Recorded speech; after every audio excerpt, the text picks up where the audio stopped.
ரட்சகராகிய இயேசு கிறிஸ்துவின் நாமத்தினாலே உங்களுக்கு என்னோட அன்பின் வாழ்த்துக்கள். இன்றைய நாள் தியானத்துக்காக தேர்ந்து கொள்ளப்பட்ட வேத வசனம் ஆதியாகமத்தின் புஸ்தகம் 1 அதிகாரம் 3வது வசனம்.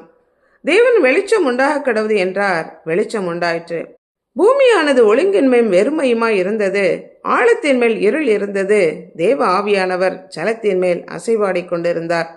ஆழத்தின் மேல் இருள் இருந்ததுனால அந்த இருளை போக்குவதற்காக வெளிச்சம் உண்டாக கடவுது என்று தேவன் சொன்ன உடனே வெளிச்சம் உண்டாயிற்று. சிருஷ்டிப்பின் 4வது நாள்ல தான் பகலுக்கும் இரவுக்கும் வித்தியாசம் உண்டாக்கத்தக்கதாகவும் அடையாளங்களுக்காகவும் காலங்களையும் நாட்களையும் வருஷங்களையும் குறிக்கிறதற்காக தேவன் சூரியனையும் சந்திரனையும் நட்சத்திரங்களையும் உண்டாக்கினார். இவைகளெல்லாம் உண்டாக்கப்படும் முன்னே வெளிச்சம் உண்டாயிற்று. அந்த வெளிச்சம்தான் ஆண்டவராகிய இயேசு கிறிஸ்து. ஆதியிலே வார்த்தையாக இருந்தவர் தேவனாக, தேவனோடு தேவனாய் இருந்தவர், கிருபையினாலும் சத்தியத்தினாலும் நிறைந்தவராய் நமக்குள்ளே வாசம் பண்ணினார் இயேசு கிறிஸ்துவாக. அவருக்குள் இருந்த ஜீவன் அது மனுஷருக்கு ஒளியாயிருந்தது. அந்த ஒளி இருளிலே பிரகாசிக்கிறது, இருளானது அவரை பற்றி கொள்ளவில்லை. இந்த உலகத்தில் வந்து எந்த மனுஷனையும் பிரகாசிப்பிக்கிற ஒளி, அந்த மெய்யான ஒளி அவரே ஆண்டவராகிய இயேசு கிறிஸ்து. நானே இந்த உலகத்துக்கு ஒளியாய் இருக்கிறேன், என்னை பின்பற்றுகிறவன் ஜீவ ஒளியை கண்டடைவான் என்று தேவன் சொன்னார். அந்தகாரத்திலும் மரண இருளிலும் இருந்த நமக்கு வெளிச்சம் தரவும், மரண பள்ளத்தாக்கில் இருந்த நம்மை மீட்டு கொள்ளவும் இந்த உலகத்துக்கு வந்த அருணோதயம்தான் ஆண்டவராகிய இயேசு கிறிஸ்து. அந்தகாரத்தில் இருந்த நம்மை ஆச்சரியமான ஒளிநடத்திற்கு வரவழைத்தவர். அவரை பற்றின விசுவாசத்தினாலே நமக்கு பாவ மன்னிப்பையும் பரிசுத்தமாக்கப்பட்டவர்கள் தங்கக்கூடிய சுதந்திரம், அதாவது ஒளியில் உள்ள பரிசுத்தவான்கள் இருக்கக்கூடிய அந்த இடத்திலே நம்மை கொண்டு போய் சேர்க்க நம்மை தகுதியுள்ளவராக்கினவர்.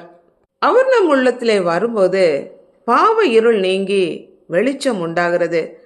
நமக்கு நல்ல ஈவுகளை கொடுக்கிறவர், ஜோதிகளின் பிதா. அவரே ஒளியை வஸ்திரமாக தரித்திருக்கிறவர். ஒருவரும் சேரக்கூடாத ஒளியிலே வாசம் பண்ணுகிற தேவன் அவர்.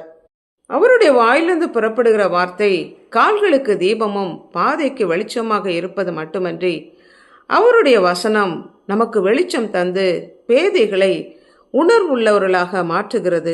ஜீவ ஒளியானவர் நம்முடைய உள்ளத்திலே வரும்போது நம்முடைய பாவ இருள் அகன்று நமக்குள் ஜீவன் உண்டாகிறது. அப்போஸ்தலனாகிய பவுலுக்கு பேரொளியாக மத்தியானத்திலே கர்த்தர் தரிசனமாகி அவருடைய வாழ்க்கை முழுவதுமாக மாற்றினார். இவரே புறஜாதிகளுக்கு பிரகாசிக்கிற ஒளி மாத்திரமல்ல, பிரகாசிப்பிக்கிற ஒளியாக மாற்றுகிறவர். அந்தகாரமாக இருந்த நம்முடைய வாழ்க்கையை மாற்றி வெளிச்சமாக, மற்றவர்களுக்கு பிரயோஜனமுள்ள, மற்றவர்களுக்கு பிரகாசிக்கிற ஒளியாகவும் நம்மை மாற்றுகிற தேவன்.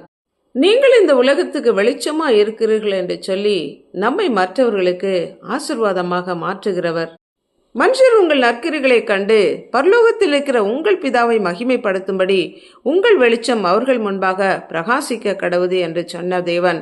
அவருக்காக எழும்பி பிரகாசிப்போமா? ஜெபிப்போம்.